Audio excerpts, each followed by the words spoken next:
Hello and welcome to All in Motion. This is episode number 36, Overcoming All Odds. And our next guest really does define what it means to overcome all odds and what the definition of resiliency is. Ladies and gentlemen, Chris Tsai. Hello, Chris. Welcome to All Emotion. This is Jake. My name is Scar Absolutely. City. I just kind of messing with testing him out. No, Scar City, good to see you, man. Hey, before we get into it, do you want to just do a short introduction about yourself and who you are? Oh, absolutely. So this is David Fernandez, aka Scar City. I'm here representing All in Motion. I'm a musician, technology enthusiast, and also someone that just loves and enjoys great conversation. So happy to be a part of All in Motion and looking forward to this interview. Thank you so much, Scar City. And Chris, welcome. And again, thank you for being so patient and flexible. And if you'd like to give a brief introduction about yourself, where you're Yes, originally from, and we'll go from there. yes. Thank you, Jacob. It's my pleasure to be here today. I was born and raised in Taiwan, and you heard about the word Taiwan quite a bit because of China and Taiwan's tension. I came here for my graduate school master's degree at Penn State. I graduated, got my degree, and I was able to enter at the profession that I came here for, which is the professional vocational rehabilitation counselor. And then after I worked for 20 some years, I became a supervisor. And I recently just retired about a year, close to a year. It's about over a year and a half now. I retired from the state job, my long-term career, and I'm doing a lot of community work. So I'm so glad that you give me this opportunity to talk to you.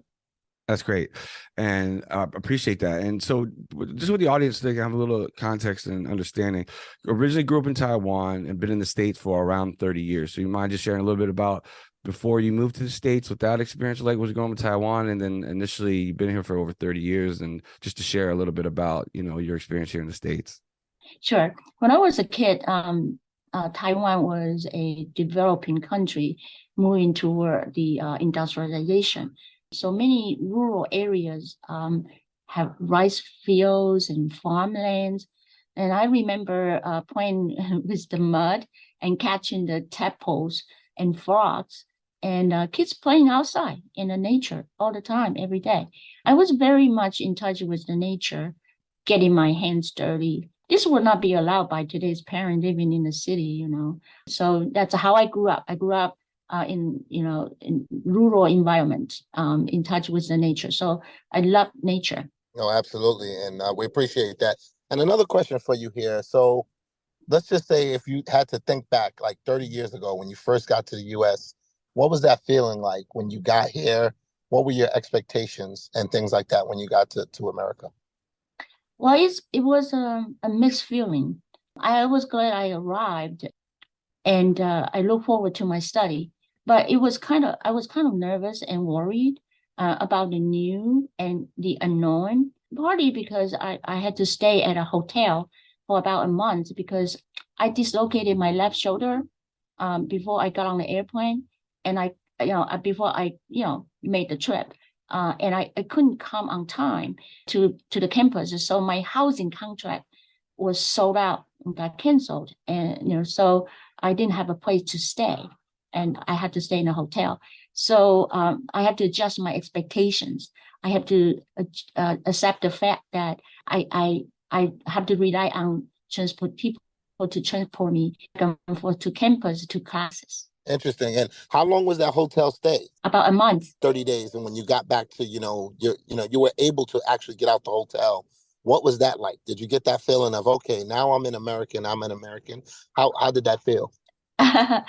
As I said, I look forward to it, but it was such a mixed feeling at the time. I could not enjoy uh, every day. I have to say that it was more like trying to face every day's challenge to just be able to get help to go to the campus, to the classes, and plus the pain on my shoulder was not healed at the time yet. And so and even when I got back to the campus, I wasn't in a dorm. I had to stay in the kitchen. and they have bunk beds in the kitchen with other international students who have similar situation, was misplaced. So I stayed in the kitchen for another month and a half before I actually get into a dorm room for the rest of the semester. Yeah, that Chris, that's amazing. And so I just want to follow up with Dave. What he was Scarcetti, what he was sharing was the fact that you shared some of those hurdles, and I would appreciate your transparency and your vulnerability. And if you would like to elaborate, just having here just some of those. I mean, growing up and staying in the kitchen and having I've heard stories similar, but definitely. I did an interview in the past with my friend's wife. She's a doctor, and I remember her explaining, the transition and some of the students she went to medical school with, or excuse me, residency that came over from India. She did an interview on her podcast, and how scary it can be if you want to just shed a little bit more light on, someone coming from another country trying to transition into the way, we are here in the States. Yeah, it was all new and unknown. As I said, everything is different, of course. So it takes a lot of adjustment. And I like to tell this story because I had to learn to eat salad because in my time in Taiwan during that time, we cook everything. I mean, now salad, raw vegetable is probably popular now in the young generation, but in my time, uh, when I came to Penn State and went to the dining hall, and there was salad that cooked, and then you put dressing on it. I didn't really know how to take that, and it took me a while to try it and learn it, and now I love it. I make all kinds of salad, and so uh, there's a lot of adjustment. Food just one of them. Cultural shock. I was hugged by a young American lady, very friendly to me. I didn't know how to react. And so I was really stiff. So it was all very new to me. So it took quite a bit of adjustment. Oh no, I definitely appreciate you sharing. And Chris, as we get right into it, I wanted to share and that was a great time of throughout your life you struggle with polio. And I know it's a sensitive topic, but I definitely want to say, thank you for allowing us to shed light, and just wanted to know what that, to give you the opportunity to just speak on what that opportunity was like and how you dealt with that through the course of your life, and then definitely, really growing in a fast place like the United States, and how that was how you were able to overcome it, and still overcome it to this day. I was contracted with polio in Taiwan when I was 4 years old. And it resolved in paralysis on my left arm and the right leg. And in order for me to walk, I wear a long leg metal brace. And because of the imbalance of my legs when I walk, it caused also scoliosis when I was in my teens, which as a result, I had to have a total spine surgery. And since then, I have been wearing a torso body brace to help with me to be able to sit for a long period of time, like throughout the day. In Taiwan, most people, and most places, I would say most places, they are not very accessible still. And not to mention, even now, not to mention 30 years ago. So people there, they were not as accommodating for people with disabilities. So it was more challenging to get around. Although my condition was not as bad as, now. Also, when I was a kid, most children who are disabled, they didn't get much schooling, partly because parents would keep them at home and take care of them. But I was very lucky that my parents understand the importance of education and allow me to pursue it. My experience with polio, it was challenging physically, but I was very fortunate to be able to, get more education and be able to be where I am and where I was and where I am now. Absolutely. And one other question for you. Like let's just take a step back here. So as a woman, in Taiwan, what do you believe was like some of the biggest hurdles and the challenges with comparison to women that were here in the US, let's say 30 years ago, not now, but back 30 years ago? What was that challenge like coming over and being someone who was not a native of the country? Well, I want to say this. I found it quite interesting. Not like the type in Taiwan and other Asian countries. Here in America, it's not a high percentage of college graduates. And if someone has a bachelor degree, it's enough to get a good paying job in a management level position. Now, education is very important for growth in a country, like in all aspects, individually, for the community, for humanity, also about economy or even politically. I mean, the more people pursuing higher education that would enhance such growth. But for me, I'm very blessed that to have the opportunity for higher education that allow me to enter a good profession that I wanted. I see people around me really struggle because of lack of education. And I want to talk briefly that, when I first came here 30 years ago, people, you heard about, nowadays you have a term called DEI. D is diversity, E is equality, I is inclusion. At that time, it was not talked about much. It's not even focused. And now, you heard about it. So even though I was very fortunate that my master's degree from Penn State got me into a good career with the state in a profession that I pursued. But I had quite a bit of experience not being treated or respected equally. I had to learn to be strong, to defend myself, and even fight for justice.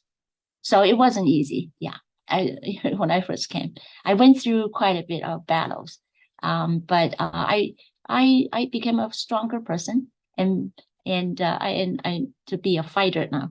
So I know how to fight very well. So it's all learned from my life experience over here in the last 3 decades. Absolutely, absolutely.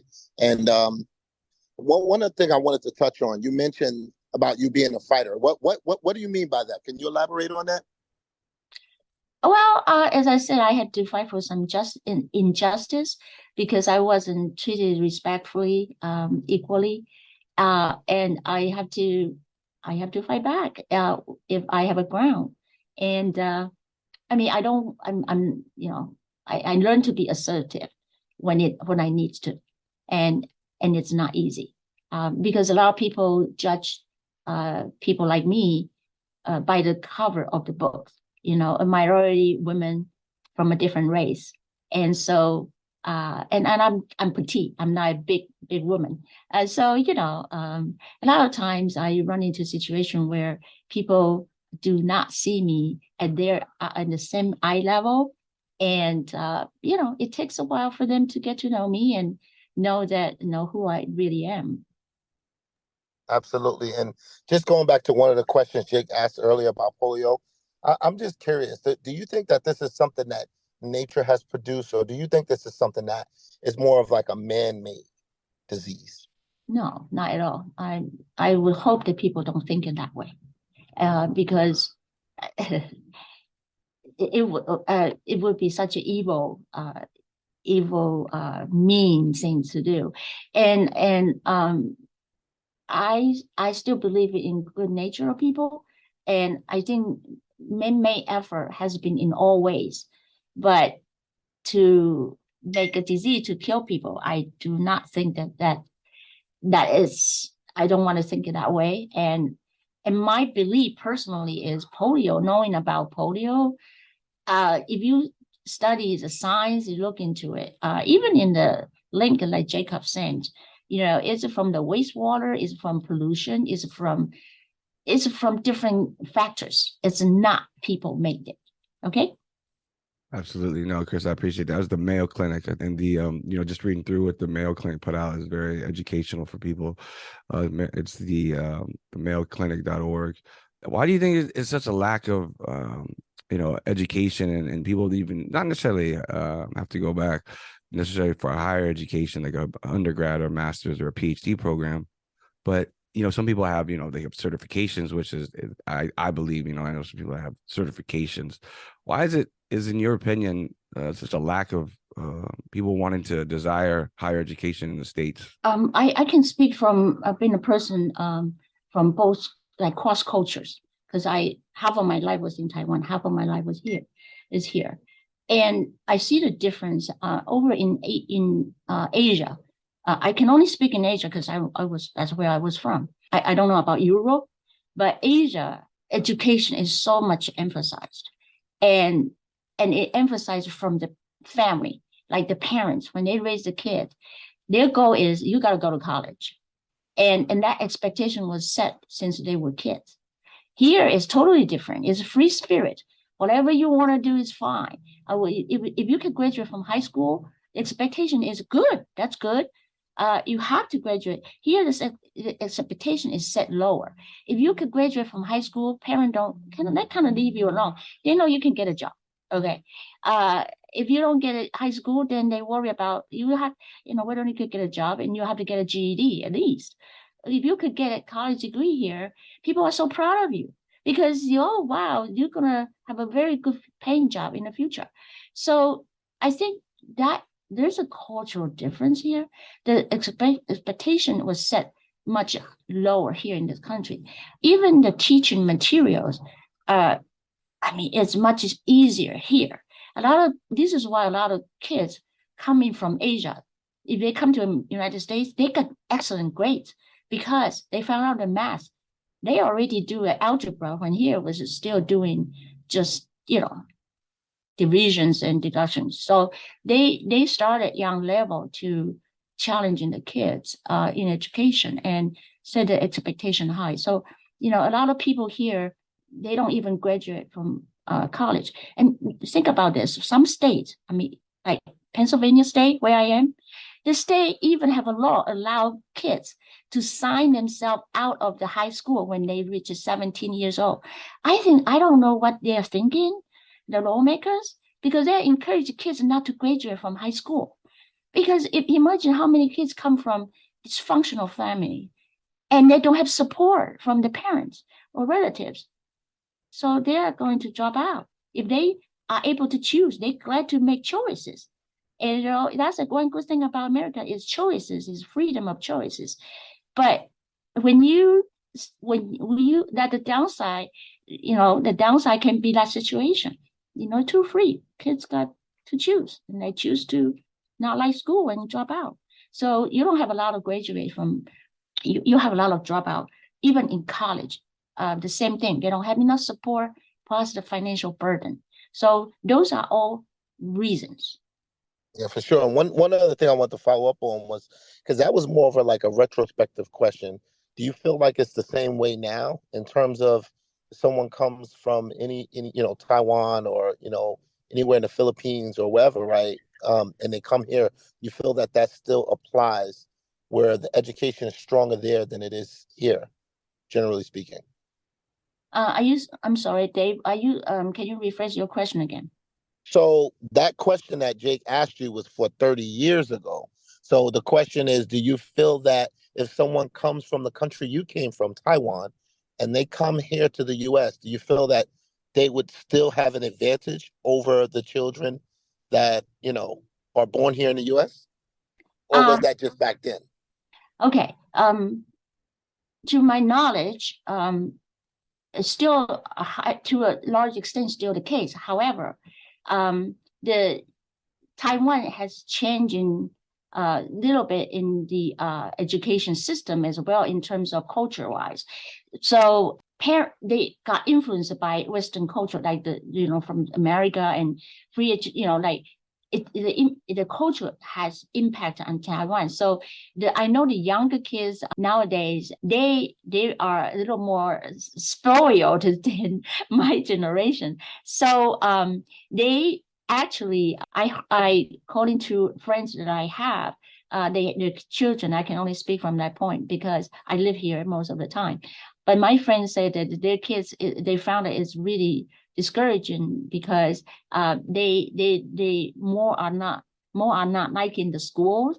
And there was actually an article that came out saying that their level of the fluency in terms of language had decreased, and I would think that probably the math would be too. And so there's a talk about the changes. So my guess is that it probably would be not as advanced as when I came, but I think to a larger extent still, because I think it's still because they started the teaching material, they started difficult when they're young, and the teacher they have more authority to implement the educational expectation they wanted in Taiwan, in that culture still. So that's but I don't deny that it may not be as advanced as 30 years ago. All right, and one more question, and I'm gonna hand it over to Jake. One of the things from the previous talk that you and I had, you mentioned something about you helping inner city kids, like Black kids, brown kids, and kids that are disadvantaged. And how do you rate that, like the kids that have disadvantages here in the U.S. to back when you were growing up back in Taiwan? Like, do you feel like it's a minority thing, or do you feel that that was just due to circumstances? Are you asking me if what I saw in Taiwan has a similar situation for the disadvantaged people as here in America? Yes, yes. Okay. When I was in Taiwan, it was still a developing country, and at that people over there it's a little bit different than here. They're just not a very obvious or severe what we call injustice or minorities, things like that, because Taiwan is a melting pot. In a way, it's like America, but they're all people from Asia. There's no different colors over there, and whoever has different colors, people in Taiwan welcome them. They're very embracing. If you come from a different country, different race, they love you. If you can speak their language, they even adore you more. And so the disadvantaged population in Taiwan, I would say, would be for the poor, for the disabled. Those are I would say, instead of race issue, it would be those populations. And during that time, when I was young, the government do not have a very structured social welfare system, not like here. So a lot of family kept them, take care of those disadvantaged population and the poor struggles. And because the country was still trying to advance to a developed country. And you could, but the last 30 years, now it's high-tech country in Taiwan. That's what I can speak for is it's similar to like here, people, in a way, there's some similarity, like people here who are of colors, they are in a more disadvantaged position. And I think it's because of long history of the racial issue, as you are aware of. So it's more apparent, more obvious here in the United States. And I don't know how long it's going to take, but I'm working with that population, and I'm trying to do what I can to inspire them, because I think there are already a lot of Black leaders in the country, but the more leaders in all professions that can exist, the closer we are going to getting to the goal that John Kennedy wanted to see. Hey, Chris, it's Jake. And before we close it out here, I have a two-part question for you. And then Scar City, he's gonna wrap it up. The first part is, do you believe individuals, and I'll ask the second one after you're done with this one, and then Scar City will wrap it up. The first part is, do you believe that individuals, not just in the States, but across the world, that have physical disabilities potentially have a stronger spiritual connection than those that do not? When I was young, I used to think that way. But after working with people with all kinds of disability in my last profession, including those with physical disabilities, I realized that's not necessarily the case. However, I do consider myself strongly spiritual. As a matter of fact, spiritual connection is important to me, and it brings me joy when I experience it. And I do hope that people with physical challenges would pursue more spiritual connections in their life as well. And then my last one, and like I said, Scar City, I'll wrap it up. But that's beautiful. So thank you for that, Chris. Is when we spoke on a discovery call, excuse me, with Scar City and myself, we spoke about working with inner city and some of the lot of volunteer work that you do.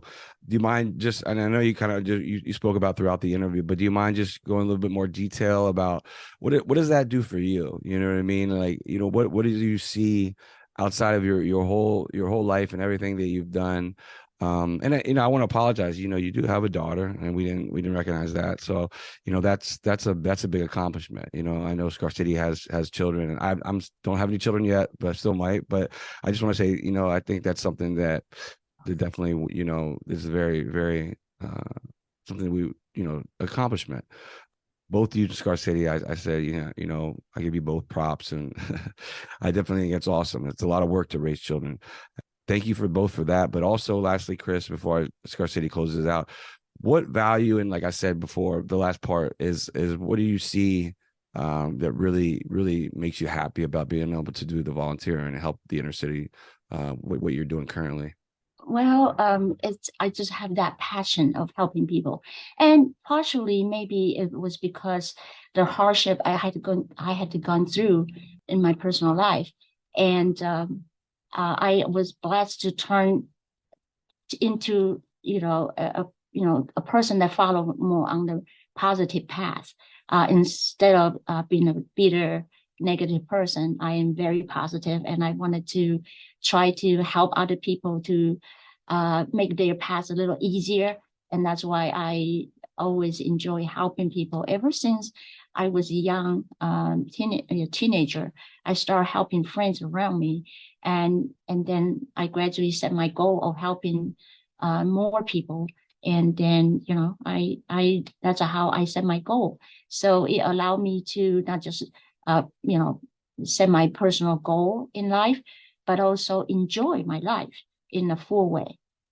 And when you talk about my daughter, I'm very proud. I'm a proud mom. Having a disabled parent because, her dad also have a severe disability. And when people first knowing that we gonna have a baby, uh, they were like concerned, and they asked, whether or not uh, our disability will pass on to the baby. And it's such a misconception. And I had to, get that up, the misconception of their mind, and tell them that no, none of our disabilities is hereditary. And, like my condition is progressive in nature. It will get worse. Muscle get weaker as I get older. Eventually, I'll be wheelchair bound, but I'm fighting it the best I can right now, all along. And but it's not going to pass on to the next generation. So I mean, my daughter is doing great. She's a registered nurse in the front line occupation, helping patients in this unusual time. I'm very proud of her. Absolutely. We appreciate that. And I know I have friends that I've actually, like I mentioned, I do music. And I know I've done some shows out in Detroit. There was a big thing going around that they thought that a lot of the kids in Detroit would actually get polio and paralysis because of the fact that the water is so bad there. Do you have any advice for those folks that are in Detroit, Michigan, here in the U.S., and then just people all over the world, about how you dealt with polio, and do you have any advice that you can give them? Yeah, I think it's briefly. I think two pieces of advice that I could give: stay active, physically and mentally. Stay active. And number two is do not let the disability or illness gets in the way of what you want to do and achieve. I guess those are the two pieces of devices that I want to get. It doesn't matter if you have physical disability, mental disability, or any medical condition you're dealing with. Stay active and keep plugging along whatever you want to do. Pursue your dream. Sure, absolutely. And I think I agree with you. You know, being physically active is very important. So we appreciate that. And if someone's inspired by this particular podcast and they want to maybe find you, is there like do you have like a website, or do you have an Instagram or any type of Facebook or anything that you would like to give out to people that are interested in getting in contact with you, that may be inspired by this podcast? Well, I will give you permission to give out my email address. Email would be probably very good if they would like to communicate with me. Okay, and we would share that with your permission as those requests come in. And another thing I wanted to say was, I thank you for giving us your time and for sharing and sharing with the world. And this is important. People need to hear this, so we appreciate that. There are a lot of people suffering right now, and this is inspiration for them. So we appreciate that. We appreciate this. We appreciate your time, and I'm hoping that this can inspire someone. So. Thank you, Dave. I appreciate the opportunity and your time as well. You and Jacob's time. It's a Absolutely. pleasure to be here. Thank you for what you're doing. Absolutely. Absolutely. And Jake, you want to say any closing words? Yes, no, Chris, thank you so much for this time and the opportunity to and I think I want to say reiterate again, Chris, speak for both Scar City and myself, that Chris is that, like Scar City just said, that someone out there will be inspired, and then if you're up for it, we would like to do another interview with you and potentially many more to give people out there, like Scar City said, to his point, there are a lot of people out there that are struggling today, be it mentally, it's a huge thing we try to do on this podcast is to touch on mental health. So, and being somebody that, has struggled, but been able to overcome it is huge for us. And so, obviously, if you're up for it in the future, definitely like to give it another opportunity and have you on again. Sure, I'll be glad to. Because in my previous career profession, I deal with all kinds of disabilities. So mental health is a really big one, especially nowadays. Even among young people, it's concerning how prevailing it is with the mental health conditions. So I'll be glad to do that. I can also help people talk about setting their goals, because a lot of people struggle with that. And I would be happy to do that as well. It's part of the vocational guidance that I did and I provided in my previous career. So yeah, I will be glad to do whatever you need me to help with. All right, Chris, thank you so much. Scar Thank City, you. have anything before we close it out? Yep, no, that's it. We're good. And it's another great episode, and I appreciate everyone's time. Thank you all. Take care and be Thank you, safe. everyone. Thank you, Thank you. Chris. Take care and be safe. Peace and You light. too. Bye-bye. Wow, what a powerful story. We all could learn something from Chris, and really, like, life is, bad for everyone at certain times, but she really, again, like I said, really, really defines the definition of what resiliency is really about. And again, Chris, thank you, and thank you for the audience. Thank you all for tuning in and listening, as always, from All Emotion. Make sure to please, again, our website is out there, allemotion.com. As always, you can find us on Spotify, YouTube, and Apple, and all the other major platforms. Again, from Scar City and myself, this is Jake from All Emotion. Take care and be safe.